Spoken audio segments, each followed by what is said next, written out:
আজকে আপনাদের সামনে ছুঁড়ে ফেললাম। আমার স্ত্রী আমাকে দিয়েছে একটি শাড়ি, ইন্ডিয়ান শাড়ি আছে, আমি বলছি দিয়ে দাও। বন্ধুরা আমার, এই ইন্ডিয়ান শাড়ি সে নিজেই এই শাড়ি দিয়েছে, এইটা আজকে আপনাদের সামনে ছুঁড়ে ফেললাম।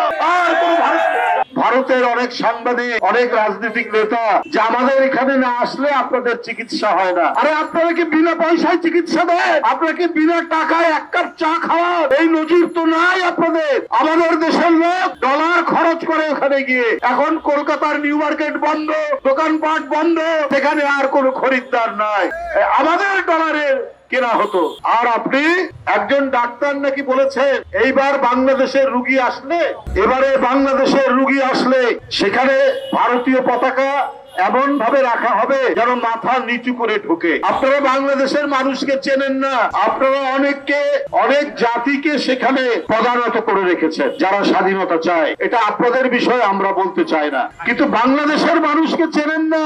ওই পশ্চিমা পাকিস্তানি পাঞ্জাবিরাও কিন্তু এই দেশের মানুষের লুঙ্গি পরা মানুষ হাতে স্টেন গান নিয়ে নদী সাঁতরে ওই পাকিস্তানিদের পরাভূত করেছে। নদী নালার দেশ, খাল বিলের দেশ, বন্যার দেশ, আমরা কি করে ওই খাল বিল থেকে প্রতিরোধ করতে হয় সেটা আমরা জানি। কিসের এত অহংকার আপনাদের? কেন আপনারা প্রধানত করে রাখতে চান বলেন? আমরা পেঁয়াজ না দিলে ওরা খেতে পারবে না, আমাদের আদা না গেলে আমাদের খেতে পারবে না। আমরা আপনাদের আদার দরকার নাই, পেঁয়াজের দরকার নাই। আমাদের বান্দরবনে, আমাদের পার্বত্য চট্টগ্রামে প্রচুর আদা হয়, আমাদের নীলফামারীতে প্রচুর আদা হয়। আমরা আদার চাষ বাড়িয়ে দেব, আমরা রসুনের চাষ বাড়িয়ে দেব। আপনাদের উপর আমরা মুখোপেক্ষী থাকবো এটা ভাবার কারণ নাই যে আপনারা আমাদের একটু দেবেন আর যা বলবেন তাই শুনতে হবে। ওইটা দুই একজন হাসিনার মতো লোক থাকতে পারে, কিন্তু কোটি কোটি বাংলাদেশের মানুষ এইটা করবে না। আমি আমার দেশের মানুষকে বলবো, ওরা যে বাংলাদেশের মর্যাদাকে লুণ্ঠিত করার চেষ্টা করেছে, ওরা যে বাংলাদেশের পতাকা পুড়িয়েছে, আমাদের মর্যাদা হানি করার চেষ্টা করেছে, আমরা ভারতের পতাকাকে লাঞ্ছিত করব না। আমরা আরেকটি স্বাধীন দেশের মর্যাদাকে আমরা ছোট করব না। আমরা প্রত্যেক জাতির যে স্বাধীনতা, সার্বভৌমত্ব, সেটিকে আমরা সম্মান করব। আমরা ওদের মতো এরকম ছোট লোকটি করব না। গতকাল সমস্ত রাজনৈতিক দল নিয়ে প্রধান উপদেষ্টা বসেছিলেন, বৈঠক করেছেন।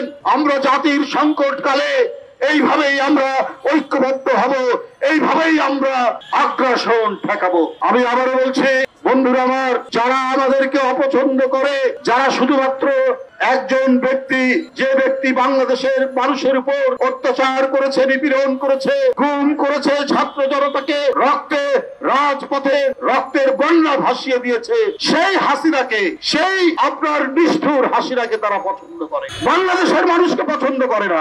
বাংলাদেশ টিকে থাকুক এইটা চায় না। আজকে তারা নানা ধরনের উস্কানি দিচ্ছে বাংলাদেশ মানুষের মধ্যে, বাংলাদেশের ভিতরে, কিন্তু বাংলাদেশের মানুষ তাদের উস্কানিতে পা দেয়নি। ছোট্ট দুই একটা গোষ্ঠী থাকতে পারে, তারা চিহ্নিত হয়ে গেছে, তারা বাংলাদেশের মানুষের কাছে উন্মোচিত হয়ে গেছে। পার্শ্ববর্তী দেশ যে আমাদের এখানে উস্কানি দিতে পারে, এটা গোটা জাতি ধরে ফেলেছে। আমাদের ঐক্য ইস্পাত কঠিন ঐক্য, এই ঐক্য কেউ ভাঙতে পারবে না। তাই আমি আজকে বলবো, আমরা ওদের দেশের পতাকা নয়, তাদের দেশের স্বাধীনতা পতাকাকে আমরা সম্মান করব। ওরা যদিও আমাদের পতাকাকে অসম্মান করেছে, কিন্তু আমরা ওদের পণ্য বর্জন করব। বন্ধুরা আমার, একটি পুরনো শাড়ি আমার বাসায় আমার স্ত্রীর ছিল, আমার স্ত্রী আমাকে দিয়েছে একটি শাড়ি, ইন্ডিয়ান শাড়ি আছে, আমি বলছি দিয়ে দাও। সে দিয়ে দিয়েছে। আমরা টাঙ্গাইলের শাড়ি পরবো, আমরা রাজশাহী সিল্ক পরবো, আমরা কুমিল্লার খদ্দর পরবো, আমরা করবো। বন্ধুরা আমার, এই সেই ইন্ডিয়ান শাড়ি, এই ইন্ডিয়ান স্ত্রী ছিল, সে নিজেই এই শাড়ি দিয়েছে। এইটা আজকে আপনাদের সামনে ছুঁড়ে ফেললাম।